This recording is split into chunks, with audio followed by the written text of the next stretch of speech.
Kaugnay pa rin sa lagay ng ating panahon.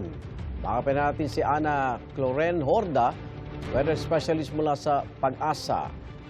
Magandang umaga! Magandang umaga rin po, Sir Igan Gadip sa ating mga taga-subaybay. Salamat, Ana. Posible bang bumaba ang temperatura sa single digit, lalo na sa matataas na lugar? Yes po, no? Ngayong ngayon pong Miyerkules, Huwebes, ito po inaasahan natin na meron po ulit tayong panibagong bugso o malakas na bugso na amihan na inaasahan. Kaya po hindi natin nirule out yung possibility ng single-digit temperature, lalo na po dyan sa may bahagi po ng Cordillera Administrative Region o sa bulubunduking lugar, posible po talaga dyan yung mga single-digit temperature dahil nga ngayon ay nasa peak po tayo ng amihan season. At anong posibleng pinakabababang temperatura natin na maitatala ngayong amihan season? Yes po, usually bumababa po sa Cordillera yung temperature po natin dyan na nasa around 7 to 9 degrees Celsius po yung nagiging minimum temperature po sa umaga o sa madaling araw.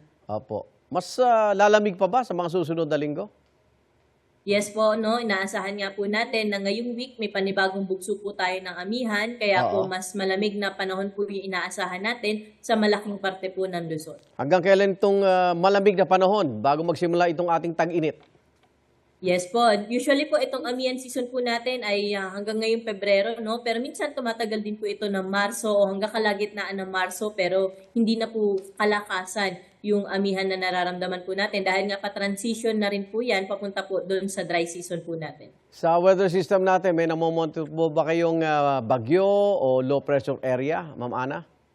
Sa kasalukuyan po, wala na po tayo monitor na anumang low pressure area o bagyo na posible po makaapekto sa ating bansa. La Nina, kamusta monitoring natin?